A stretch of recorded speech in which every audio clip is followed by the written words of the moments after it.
செம்மையாக இருக்குது. காமெடியாக இருக்குது, நல்லா இருக்கு. கெத்தாக இருக்குண்ணா படம். நல்லா இருந்துச்சு, சூப்பர், நல்லா காமெடியாக இருக்கு.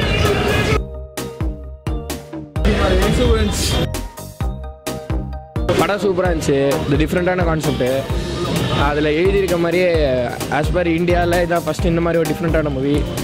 செம்ம காமெடி, செம்ம காமெடி கண்டிப்பாக. செம்மையாக பண்ணியிருக்கோம். ஹீரோயின் தான் கொஞ்சம் அவ்வளோ ஸ்டார்டிங் பார்க்கும்போது என்ன ஹீரோ செட் ஆக மாட்டேன்னு யோசிச்சோம். படம் ஸ்டார்ட் ஆனே பயங்கரமாக ரொம்ப சிரிப்பு. நான் செம்மையாக இருக்கு. நல்லா ஃபேமிலியோட பார்க்கலாம். டபுள் மீனிங் காமெடி ரொம்ப நல்லா இருந்துச்சு. நல்லா இருக்குது சார் படம். நல்லா இருக்கு. வேறு லெவல் படம்.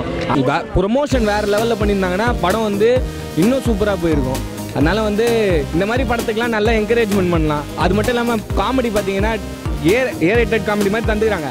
ஆனால் அந்த ஏரேட்டட் காமெடியும் வந்து குழந்தைங்க கூட ரசிக்கிற மாதிரியான பண்ணி வச்சுருக்காங்க உள்ள. ஆனால் அந்த மாதிரி அவ்வளோ இதுவாக பண்ணி வச்சுருக்காங்க.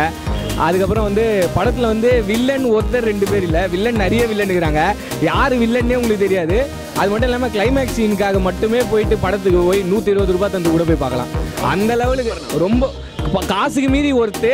ஆனால் வந்து கிடைக்க வேண்டிய ப்ரொமோஷன் கிடைக்கல. உள்ளே போனால் என்ன மேட்ரு, என்ன பிரச்சனை, நம்மளுடைய பிரச்சனை எல்லாமே மறந்துட்டு ஜாலியாக உட்காந்து படம் பார்த்தோமா. ஒரு பீச்சாங்கையை வச்சு படத்தையே எடுத்துட்டானுங்க. இந்த கை என்ன பண்ணுது அவனுக்கே தெரியாது. ஆனால் அந்த கை பண்ணுற வேலை எல்லாருக்குமே நம்ம எல்லா மனசும் குளிருது. அந்த மாதிரி ஒரு வேலை சூப்பராக படம் பண்ணியிருக்கானுங்க. அந்த மாதிரி படம் பார்க்கலாம். சூப்பர் படம். ஆனால் படம் நல்லா தெளிவா படம் சூப்பராக இருக்குது. டைம் பாஸ் நல்லா இருக்கு. சூப்பர். என் பேர் ராம்போ விமல், ஃபைட் மாஸ்டர். இந்த படம் பீச்சாங்கைக்கு நான் தான் ஃபைட் மாஸ்டர். இந்த படம் பண்ணிகிட்டு இருக்கேன். இது ஒரு 10வது மூவி. ஆனால் ரிலீஸ் ஆனது 4வது மூவி. நல்ல எதிர்பார்த்த மூவியில் இது ஒன்று நல்லபடியாக வந்திருக்கு. கடவுளை இதில் நல்லா இருக்குது, எல்லாம் நல்லா தான் இருக்குது. புதுசாக வந்து என்ன விஷயம்னா, இது லெஃப்ட் ஹேண்ட் இருந்து டேரக்டர் தான் தேங்க்யூ சொல்லணும். ஏன்னா அசோக் வந்து இந்த மாதிரி மூவ்மெண்ட் எடுத்தனால தான் எங்களுக்கு ஈஸியாக இருந்தது. இந்த மாதிரி படம் வந்தது முக்கியமாக அவங்க தான் தேங்க்ஸ் சொல்லணும். கார்த்திக் நல்லா பண்ணியிருக்காரு, ஹீரோ நல்லா பண்ணி, எல்லாமே நல்லா வந்திருக்கு, எல்லாம் நல்லபடியாக நடந்திருக்கு. என் பேர் குருமூர்த்தி, கோவை குருமூர்த்தின்னு சொல்லுவாங்க. இந்த படத்தில் வந்து ஒரு நல்ல ரோல் டைரக்டர் அசோக் சார் வந்து எனக்கு கொடுத்து நீங்கள் தான் பண்ணணும் அப்படின்னாங்க. நான் அசோக், விவேக் பிரசன்னா, பாஸ்கர் சார், அப்புறம் ஹீரோவோடு சேர்ந்து நல்லா பண்ணியிருக்கேன். நல்லா வந்திருக்கு. மார்னிங் காலையில் இருந்து ஃபஸ்ட்டு ஷோ எல்லாரோட ரசிகர்களோடு சேர்ந்து பார்த்தேன்.